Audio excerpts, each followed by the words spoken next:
All right, let's do this, man. Let's do it like this.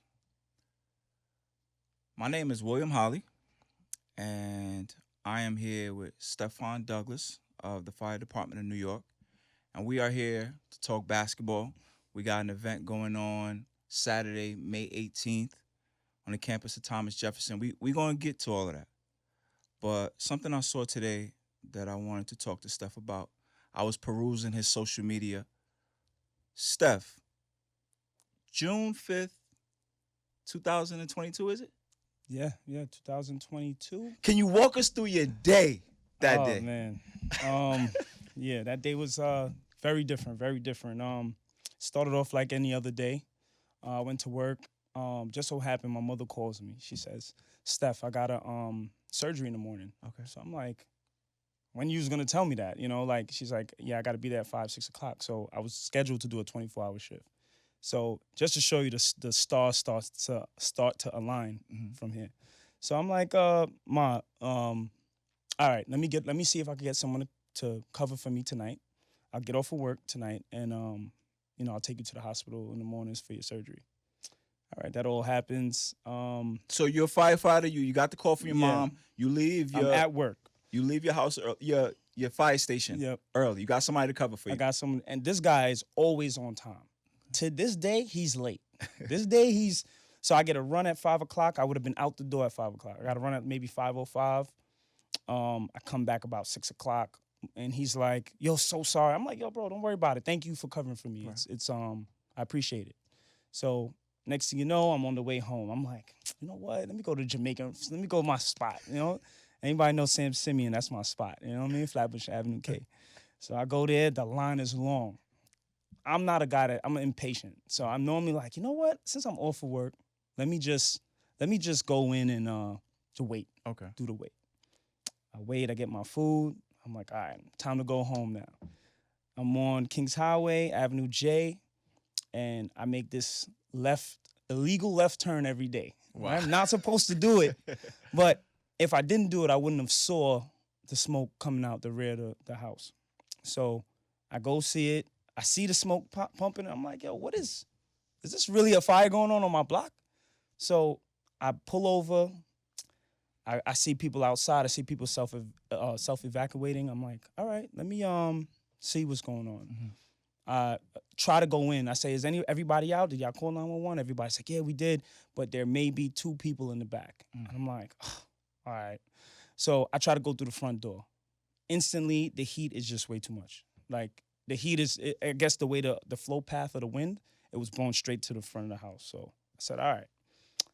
I'm trying to think now, firemen, we have a way of solving problems. Like it's not about really like, there's no problems, there's only solutions. Wow. So I'm thinking like, all right, what can I do to help the firemen before they get here? Because I do know in my block, I'm in between 2 firehouses. So one of them they're gonna pretty much get here at the same time because it's like the same amount of distance.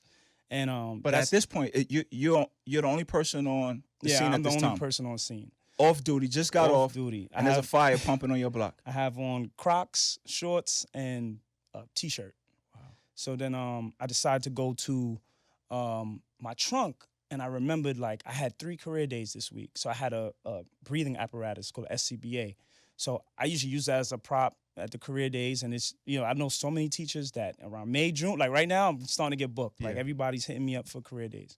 So I go get the SCBA. I try to make that push in the front again. Still too hot. Like we take for granted how like now I really start to think about how civilians are on a fire. Like in a fire, I may just lean on something with my gear on and I don't feel it. Right. But every little thing is hot in a fire. So I see a few people running to the rear. So I run behind them and I see there was like a neighbor must have been fighting with a garden hose trying to take out the fire. Right. So I take it from him and I go straight to the rear. The glass door had failed already. So I didn't have to open or break nothing in to get in. So I see the whole kitchen's on fire pretty much. So I start using the hose. I say, you know what? I'm going to use this hose and I'm just going to keep the fire back for a while. Just until the firemen get here. I don't have to do nothing. Instantly, I start hearing crying. I'm like, I'm like, come on, man. Like, this is the day I'm gonna hear crying. Like, this is a thing that firemen dream of.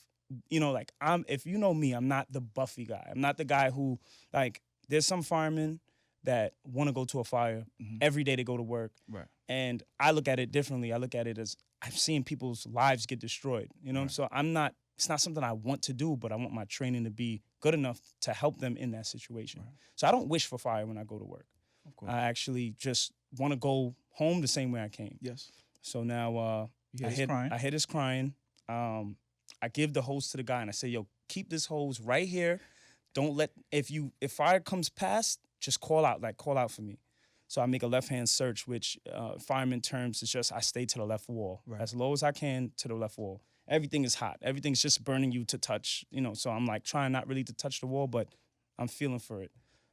Maybe 10 feet in, I hit the bathroom and I hit the tub hard because I can't see anything. And in a fire, you can't see a thing. Right. Like, you'll only see the fire. Like, everything is black smoke or gray smoke. So I hit the tub, and I felt my right foot hit her leg. So she was in between the shower and the toilet. Who? The little girl. She was 3-year-old child. They say she was 3, but I think she was like 6.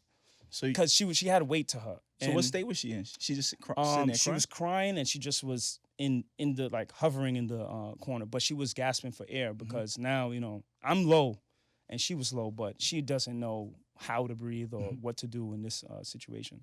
So I grab her up and I make a right-hand search. So however you come in is how you leave. That's how you stick to the left wall. You don't lose that left wall, so I could go in the right wall. It felt like forever, but it really was not that much in. You know, it was like maybe 10 feet in. It felt like I was in a bedroom full of, like, it just felt a lot more scarier than me being in a controlled environment with other firemen. So I grab her, I'll give her to the guy outside, and I take the hose from him and I start hitting it again, just waiting. So I hear sirens now, I hear everybody coming. I'm like, all right, good. The cavalry is here. We're good. So all I remember, I keep hitting the fire, and a guy just comes, get out of here, pushes me out. Like, he thinks I'm a civilian. Right. So I'm running out now. I'm walking. I'm like, all right, everyone's here. We're good. I just see, like, everyone just starts seeing me taking off, like, my mask. And they're like, yo, is this Buffy guy from the neighborhood? Well, how does he have an SCBA? And that's my battalion that came to that fire. So that's my, like, chief. My firehouse was there. So everyone starts looking at me like, Steph, what did you just do? And I'm like, yo, bro, I think I just got this little girl out. You just saved the little girl's life. And everybody's just looking at me like crazy, like, yo, like, cause this is some movie shit. This is not like the traditional, like, firemen work their whole career and will not get one save, you know, and off-duty saves even, like, crazier. It's supposed to be, like, the most insane thing. And I'm like, at this point, I'm like, God, why you chose me to do this? Like, I'm not really the Buffy guy. I'm not the guy looking for this. Right. And it just, the way it happened. And my mother's outside, my sister's outside, and they're like, Steph, everyone's looking at my car too, parked illegally where it is. Like, all the firemen are mad, whose car is this? And they understood the situation. The girl had no clothes on, so they covered her up because she was taking a shower. Right. Apparently, the mother passed. She must have fell asleep cooking, is what the story is. And the ladder 159 is a house in my battalion found her. And, you know, I wish I was able to, you know, get past to the right. You know, I went to the left to get the little girl. If I would have went to the right and past the fire a little bit, I probably could have got her. But what are your guys saying to you once they realize what you just did? Like, once everything is settled, the little girl is safe, you gathering yourself, and your guys are like, yo, Steph, like, that was you. Yeah. What's that scene like? It's just, the funniest part is that I'm not the Buffy guy. Like, I'm not the guy, you know, like, I help train the younger guys, but I'm not the guy that's gonna sit there and spoon feed you everything that you needed to know, because, you know, I'm a first generation fireman. A lot of these guys were, you know, their parents were firemen, their, you know, grandfathers. This was a very different job back in the day. It was pretty much passed on. Right. And it was a good secret, you know, and now that minorities are getting on, now my kids, you know, I don't have any at the moment, but when I do have kids, they're gonna see what it is to have a father as a fireman. Mhm. And if they decide that's what they want to do, they'll have a better understanding of it earlier than I did. My mother had signed me up for this test. I was giving him a heads up about that. My mom signed me up for this test when I was 19, and I declined it. Then never even took the test. You declined it twice. That's something else I want to ask you about. But with this scene, what? Because you got all type of media coverage Yeah. afterwards. There was News 12, ABC 7, and there was a security cameras footage Yeah. of you kind of like running past a driveway with Yeah. your pack. Can you explain like those emotions at that moment when you know I'm about to put my life on? I'm running in a burning building on my block. Like what's that feel like? At the moment, I didn't understand what I was doing. I just kind of you go through this academy and it teaches you to think differently. And I'm gonna say like I didn't think twice to what I was doing. Like I Right. instantly got in firefighter mode. I need to help whatever the situation is. Like I didn't know if I was gonna save anybody. I just wanted to help the situation. And the best way was this guy had a hose, a garden hose, and was to keep the fire back because I wasn't going to extinguish the fire, but I was going to keep the fire back as much as I could from extending to maybe another house or extending upstairs as much as I could until they got there. So Do you ever examine what the source of that is? That sense of service? Because we could talk about the job and the paycheck, but that's above and beyond yeah, the call of duty. Have you ever sat back and said, yo, what is that made me want to go that route? I don't know, man. I really, it's something that just kind of happens. And, I think sports helps this situation, like especially, like learning how to follow and then learning how to become a leader, and it, becoming a probie, that's what they call the new fireman. Like you're a probationary firefighter, you have to learn how to follow. Right. Like there's guys now that come in the firehouse that are looking at me for, advice. And I'm like, wow, like I'm that guy now. You the like, guy. I'm that guy. Like 8 years in now, it's like. And it's not even something you were searching for. It just No, happened. no. What are some of the accolades or perhaps some of the cooler moments that happened because of that incident? I seen you get recognized in the news. Yeah. Did the mayor call also? Yeah. I have something called Stefon Douglas Day now, Wow. July 15th in the city of New York, which I've also used to my advantage to help promote my pool party. So it's just something, a lot of guys, being a fireman, we have a lot of days off, So you're not going to get rich with this job, but it gives you other avenues to make income. So whether it's becoming a DJ or photographers, I know a lot of firemen that are nurses. Nurses only work 3 days a week for the most part. So it works we work twice a week, they work 3 days a week. So it's something that I was also thinking about. Maybe I should go back to school for nursing, because we're already in that field of helping people. Right. And with the whole mutuals, it just makes sense, Who commissioned Stefon Douglas Day? The mayor Adams.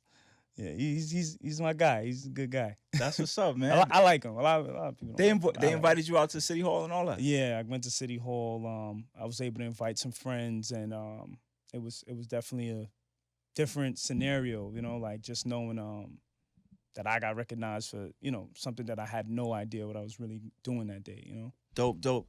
As a native New Yorker, lifelong New Yorker, let me shake your hand and say thank you for your service to the city, sir. Appreciate you, man. Because that could have been my niece, that could have been my daughter, that could have been my sister. And we appreciate you jumping into action, and we appreciate the preparation that you guys go through to be ready. Yeah. You say you're not the gung-ho firefighter, but you stayed on top of your training, which enabled you to jump into action when it was called. Definitely. And I was going through your social media today, and I discovered that story, and I kind of got emotional. You know what I'm saying? We going to transition to our basketball game that we're hosting Saturday, May 18th, an organization I oversee called My City versus the FDNY basketball team. And I put My City together 2 years ago. Our connection is we are former college basketball players from the city. And I didn't just want to hoop, but I wanted to tell a story. because I thought I had some great guys here. My guys are teachers. My guys are doing some cool things. So it wasn't just about us coming together to play basketball, but selling our story and telling the world that we are the backbone of the city. And this year, I wanted to connect with some organizations that I feel share those same values of promoting healthy living and commitment to service. And the FDNY is definitely on the tops of that list.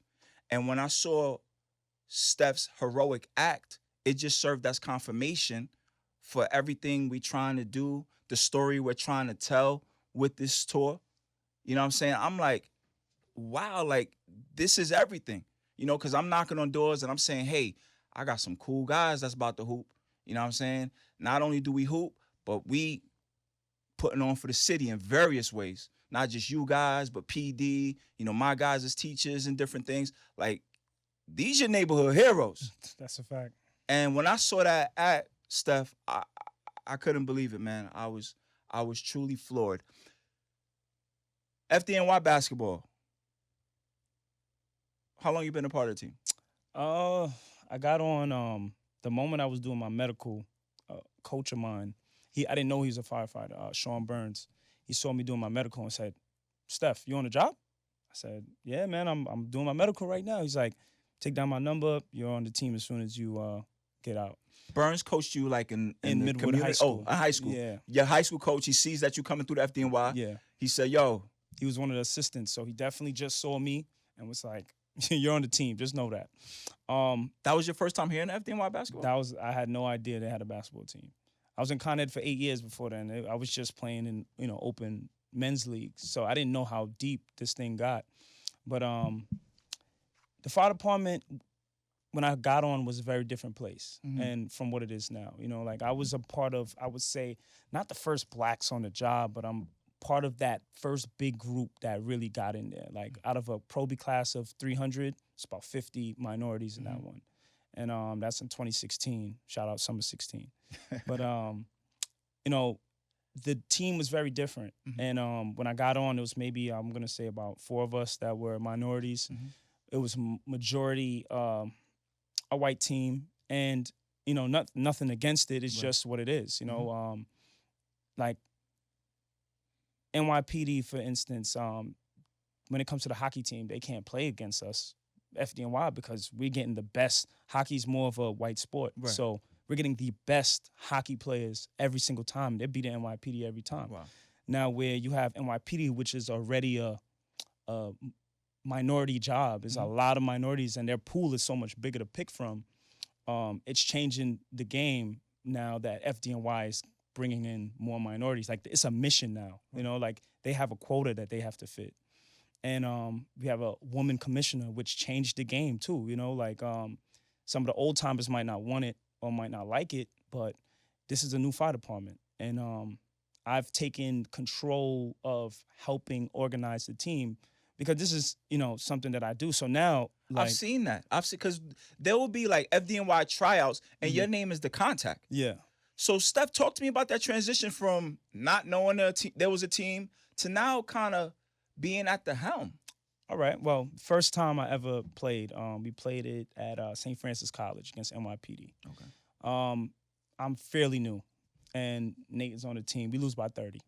Yikes. I come off the bench. A lot of the minorities came off the bench, and the way the fire department works is it's a seniority means more than anything. I'm sure. And so you would have guys, I'm in practice every week, and you'll have guys I've never seen.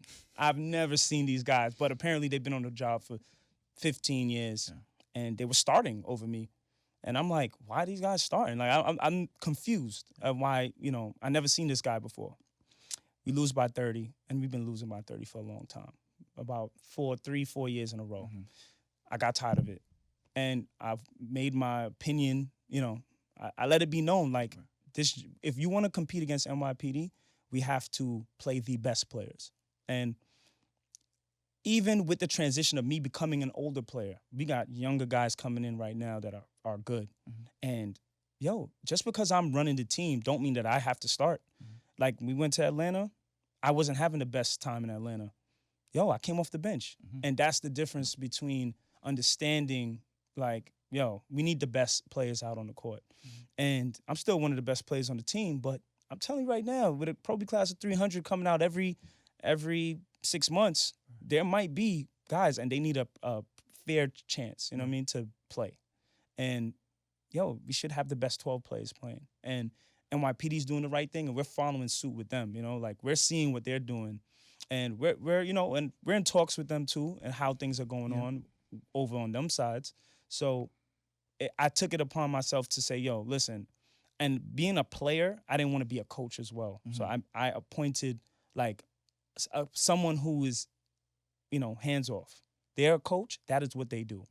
That means they don't look at me. You know, no one can say, oh, Steph, I'm not going to make it to practice. Like, are you talking to the wrong guy? Yeah, I'm not the coach. Talk to the coach. All I'm doing is, what I've helped do is organize the team. I'm good at throwing parties. I'm good at organizing, making those phone calls, the connections, and that's what I did with the fire department basketball team. Down to, if I don't make jerseys or make, you know, put the orders in, no one will. You know, no one cares enough to do it. So now that it's becoming a more of a serious thing for the last 2 years, we're showing out. We're winning tournaments. We're competitive. You know, in Atlanta, it was NYPD versus FDNY. In Atlanta? In Atlanta. That was the championship game. When was that? That was March. We lost. We lost again. And y'all just had a big battle in the Barclays. In January. In January. Yeah. Talk to me about that moment. Oh, man, that was surreal. In the Barclays, Steph, talk to me. Brooklyn surreal. boy. I'm not gonna lie to you. I've had dreams of being an NBA player. I thought that's where it was going. Ain't nothing wrong with got that. Got a quick wake up call, right. You know, when I got to college. And I'll tell you, the Barclay, the lights, and if you looked at the pictures, one side of the Barclay was empty, but they had about 2,000 fans on one side, and it felt crazy. Like, I can't even imagine an NBA player in an arena with, you know, 20,000 people. We had 2,000 in the stands, and I was like, yo, my hands are a little cold. Yeah. Like, you know, I turned the ball over twice early in the game. I was like, yo, I said, hold up. The depth perception is very different from playing in a school where you can see the wall. Yeah. When you can't see the wall, your shot changes a little different. So that was a great experience. And that NBA 3, you know, in the FDNY league, I'm shooting from wherever. Yeah. That NBA 3 is that shit is legit. So I saw a picture of you pulling like 3 feet behind the NBA range. I'm like, snap, Steph. It's like that. So I better get ready for May 18th. I got a little range, but you gotta worry about blue. Did you guys had a battle with NYPD? Yeah. You unfortunately you came up short. But did you get a chance to really soak it in? As you mentioned, like, yo, I'm a Brooklyn kid. I had dreams of being in the NBA, and I didn't. But here I am on this Barclays floor. Yeah, that I tell you right now, being a fireman, the FDNY itself was the best decision I made in my life, man.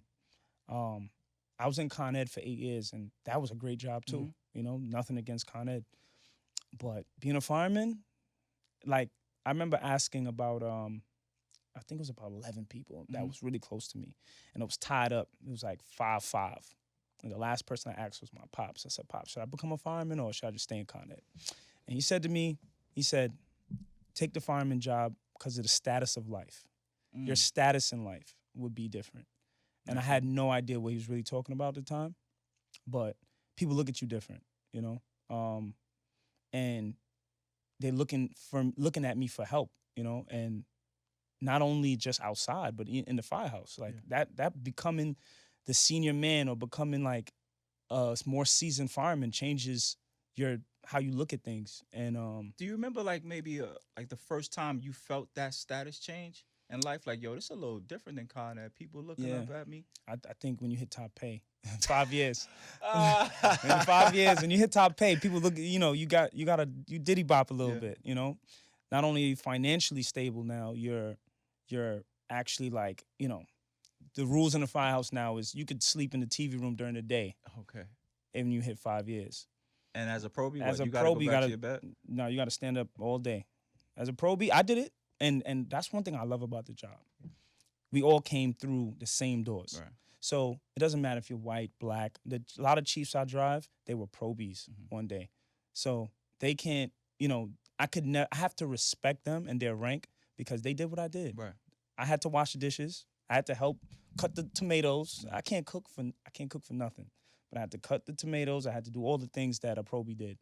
And my time was up. There was other probies behind me that do what, gotta get done. Dope. That's similar to the military. Yeah. We all go through that basic training. We all go through the mud. So whether you 4-star, you a captain, we know like they walked in our shoes too. And I like that chain of command, that respect. Like you said, them dudes got to stand up in the day room because I did it. Yeah. You know what I'm saying? Back to the basketball team and the Barclays and the status. Like, how high up does the basketball and its movements, like how high up the chain of command does it resonate? Did you have the chief there? Are you getting calls from guys like that? Well, the commissioner. Well, now that I do, know the commissioner, I do know a lot of the people that are higher up. I took control of the fire department basketball team in terms of helping it, and it's finally getting the recognition in the fire department that the hockey team, the football team is getting. It wasn't, minorities played it only, so it wasn't really, we weren't competitive. It wasn't something that the job even cared about. But now that the job has a whole different initiative, they are definitely looking into helping us with funding. Everything right now comes out of our pockets. The travel and stuff? Everything travel. So now, we're learning, they're getting involved. And, that Barclay game changed. This is going to be something that gets bigger and bigger. And listen, man, I'm a little older now. I'll probably stop when I'm hitting over 40. Yeah. I'm not going on over 40 team. That's a little too much, man. My knees is hurting, man. Let me ask you this, though. As somebody that cares a great deal about FDNY basketball, what's your big, audacious goal for the program? My goal, when I'm not playing, for sure, is to take it over. I'm taking this over. Where would you like to see it, though? What, in 5 years or 10 years, what do you want to see FDNY basketball? I want us playing in every tournament. I want us, it reminds me of AAU. It reminds me of giving people the opportunity to still live out these dreams of playing basketball competitively, too. It's not just about playing ball. We all can just go to, the local LA Fitness or gym or park. It's about playing competitive, organized basketball. That feeling is very different for people who played competitively.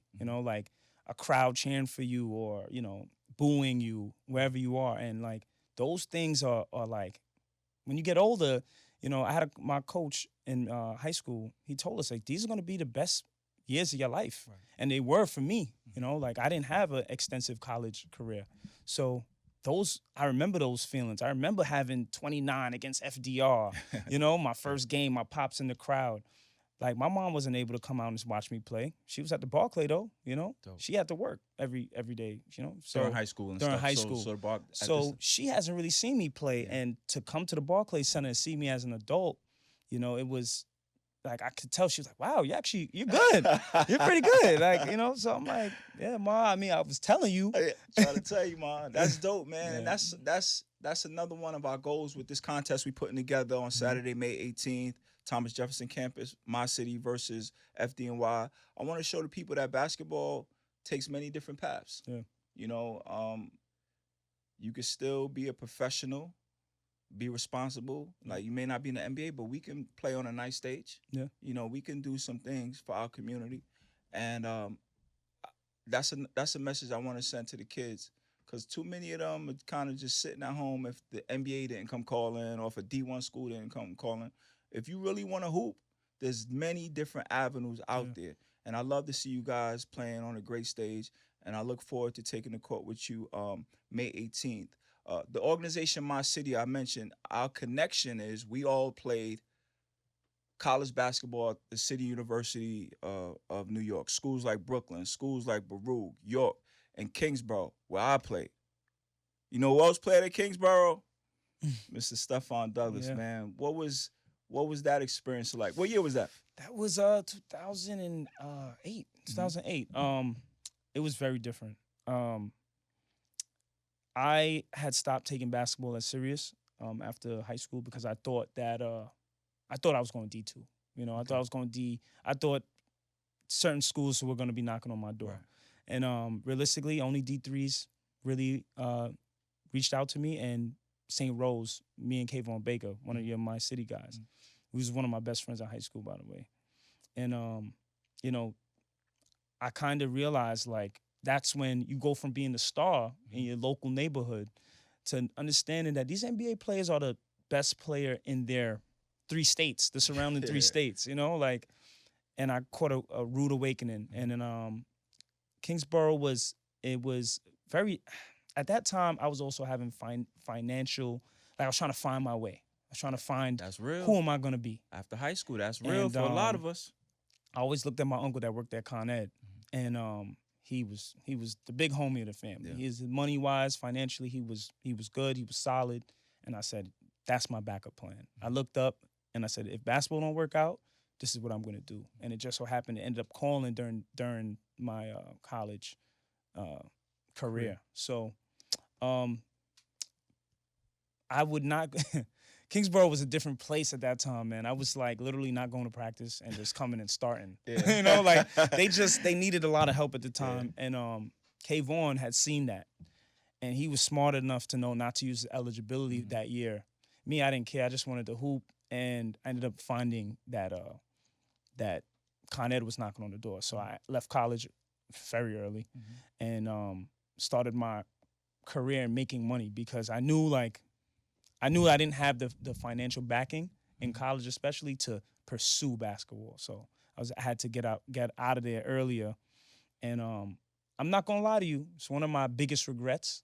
I wish I had played more competitively because there's guys that, you know, they come home, the overseas guys, the D2 guys, and I'm playing against them and I'm having fun and I'm like, damn, y'all, you only better than me right now because you in more shape. Right. You're more shape than me. I'm just, you know, I'm out having a good time with life and still competitive.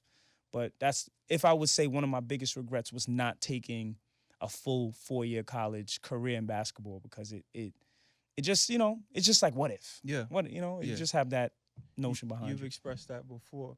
With FDNY basketball, how many people on the job? I know NYPD is about 30K. We have 10,000. 10,000. Yeah. So I'm sure there's a lot of people knocking on the door. Yeah. That want to compete. Yeah. There's a lot of guys that come to tryouts. What's that process like? How difficult it is to not be able to accommodate all of your brothers? Right now we have basically 30 guys, right? So we have 2 teams, and that the other 10, they're like a call up. You know, if someone on the B team can't play and we're going to Atlanta, because we went out there with 2 teams in Atlanta. Okay. So if someone can't make it, the next guy up will get called up. But you have to come to practice. You have to show that you even care. But to be honest, it gets really difficult because people have families. Yeah. Like, for your families first. Like, basketball is cool and we love it, but you know, there's guys that's having kids, that has graduation. They have, you know, obligations at home. Real life happens stuff. And realistically, you know, to ask people to put this in front of, you know, this is not high school, this is not college, where this is your, you know, one of your, if not school, it's this. Right. This is a whole different ball game. So it gets really tricky. Sure. There's a lot of politics involved, but for the most part, I'm trying to keep it as fair as possible. If you really can't commit to it, it's fine. You know, like, we have some of the best players that can't commit. You know, we've been out there with no big man for a little bit, but we made sure they said they come in. They come in against my city. Tell me about this team we could expect to see on May 18th. A lot of threes, hard defense. We're not gonna let y'all live, man. We can't because we know y'all are really good. I seen the roster. There's some names on there. I was like, I remember that name. I remember that name from back in the day. That's the crazy thing, though, Steph. We got some names, but we ain't a unit yet. Okay. You guys been on the road. Yeah, you guys in these houses together, saving lives together. So that's definitely gonna be a challenge, man. Yeah. By that time we play you guys, we're gonna have 1 game under our belt after playing PD. So we'll see. Why y'all scheduled that one first? That's a tough one. That's a tough one for sure. That's a tough one. But my city, a connection, former City University college basketball players. And, my mission is to not only highlight guys for who they were, but who they are today and their service to the city. And on your squad, you got some guys that played what we played. Yeah. The College of Staten Island's all-time leading scorers on your team, Yeah. Lucci Valbrun. Yeah. I just learned of another brother, Khalik Baum, Yeah. played city champion at the College of Staten Island. Yep. So that's dope, man. This event for me, again, just helps tell the story of who we are and our contribution, man. How you feeling though? Feeling great, man. Feeling great. Besides this little Achilles, but that's just age. That's just age now, man. What else we got, man? What's y'all practice schedule like? How often y'all try to get together? We try to get together every week on Wednesdays. Mhm. If your work schedule doesn't fit it, we make it that Wednesdays just an easier days in Yeah. the middle of the week. Yeah. And we try to meet up once a week. The practices have changed. It used to be just like an open run. Yeah. Now we actually, since we have a coach, he yelling at us. He making it, Lionel Rosie. Okay. He's a varsity head coach at Nazareth for the girls. Okay. So sometimes you might hear him say, "Ladies," he be like, Yeah. But he's a really good coach, and he's the discipline we need to he doesn't care. He's Okay. not no favoritism. He's really like, we're not here to teach you how to play basketball, and we can help you through things, but we're not here to teach. This is like a team, the best, 10 or 12 from the whole 10,000, the job. So we're really not here to teach you how to play defense or teach you, we can learn as a unit something to put out, and we only want to put out the best at this point. And that's the future for the FDNY basketball team. We're putting out the best players. Dope. What's your favorite moment from your career at FDNY basketball? Favorite moment, FDNY basketball. Well, our Firehouse League, like our internal league, Yeah. is really competitive. So now you have all these guys, trying out for the team, and all these other guys who are on the team, and you might have 3 guys on one Firehouse that you're playing against, and they're gonna come at you, because I let it be known, like, I may be the starting 2 guard right now, Right. but if there's a guy that's my backup, he's gonna play me hard. Like, they're coming at me every time. Sure. Every single game is like a dogfight. Yeah. And what makes it, what I love about the Fire Department League is they have 4 different leagues. They have the Brooklyn, Staten Island, Queens, and Bronx and Manhattan all together.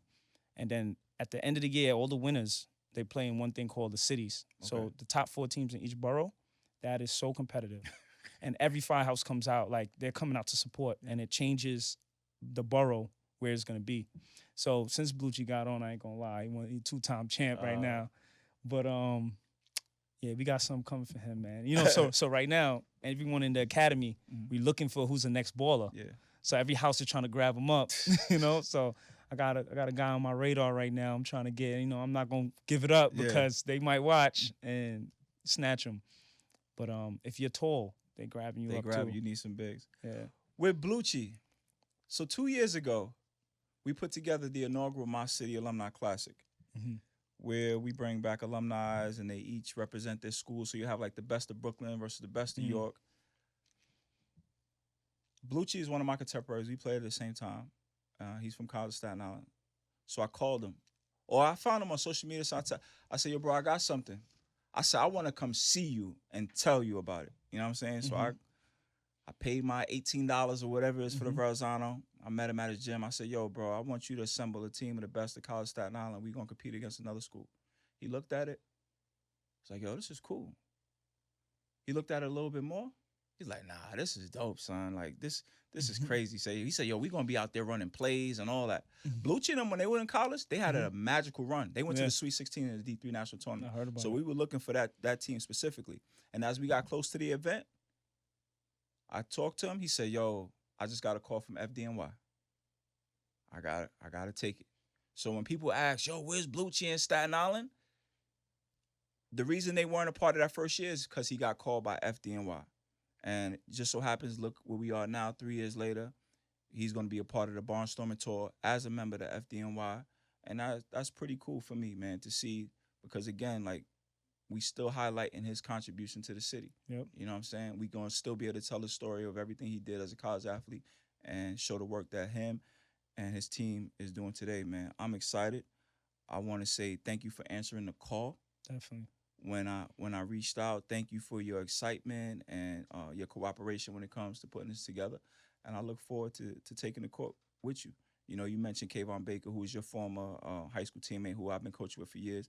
I feel like I know Steph because I've heard his name for years. Steph, my guy Reg, Donnie, all the Midwood guys, like, oh, nah, Steph is the guy, man. So it's going to be a pleasure to be out there with you, made team, my brother. Yeah, definitely. Thank you too, man. How can the people support FDNY basketball, man? Let them know. Man, show out May 18th, man. We playing my city. You know, let's get in the stands. Let's support it. Let's be there. I'm going around to all the houses, giving them flyers. That's a high school gym, so you're gonna be able to pull Yo, from forever. Did you know? Oh yeah, true. Did you know that was the FDNY high school in that gym? You knew? Yes, but that's not the reason I chose it. But yes, Okay. I do know that. All right. How can we incorporate them? I actually reached out to the youth. I just became a member of the youth program, the youth EMS Academy. So I'm learning the way. But the head of it, I spoke to him. I told him I got $200 for however much kids you want, you know, and he's gonna get back to me and have the kids in the program pull up. Let's do it. Yeah, I want them to see, you know, like let them Absolutely. see this, you know, like a lot of them, you know, they walking around the gym, they, you know, making their gestures, acting like they better. We be like, all right, we'll see, but you know, let them see, like, yo, it don't stop here, man, and that youth program is really dope, man. I just got involved with it, and seeing that, like, I told you this job was a hand-me-down job, so that stopped, right? So there's a fire cadet program that was made for to be on the rail, and I'm gonna give it to the rail. It was made for like the chief's sons and stuff to get on, but with this new initiative, if you're gonna do that, they had to do something for us, Right? and that's something. And man, that youth program is I'm learning everything about it right now, but it's for us. Dope. And just understand, like, that gonna get you in the door at an early age to become an EMT, to work up your ranks to, you know, a firefighter and lieutenant, captain. Like, And that's what that high school is about. yeah, that's what the high school is about, which, you know, I had no idea it even existed till maybe 3 months ago. Boom. Yep. Last question. Uniforms. Yeah. Y'all get fly over there, son. How many uniforms y'all got? Y'all got the. I seen you in the red joints. Yeah, we got a few. You got the gray and red. I have a gray and red one too. Does yeah. everybody have that? Not everyone don't have it yet. The red one, the new players, right now we rocking with the white and red, but we're trying to make it like every year we get something new, and but I got a bunch of jerseys from just how it's turned over so many different times. But now we rocking with this red and white, and we're gonna see moving forward. But we definitely got a lot of jerseys already. Y'all pulling up in the fire truck or no? Nah, Oh. nah, I can't pull up in the fire truck. Ladies and gentlemen, My City Barnstorming Tour, Saturday, May 18th. It's My City versus FDNY, 7 p.m., Thomas Jefferson campus. Pull up, man. Just a little something for the city, highlighting some cool people that have done some cool things. Want to get the kids out there, want to get the families out there, give them a reason to smile, laugh, cheer, boo. Something for our people, man. That's it, man. Hope to see you there. Peace.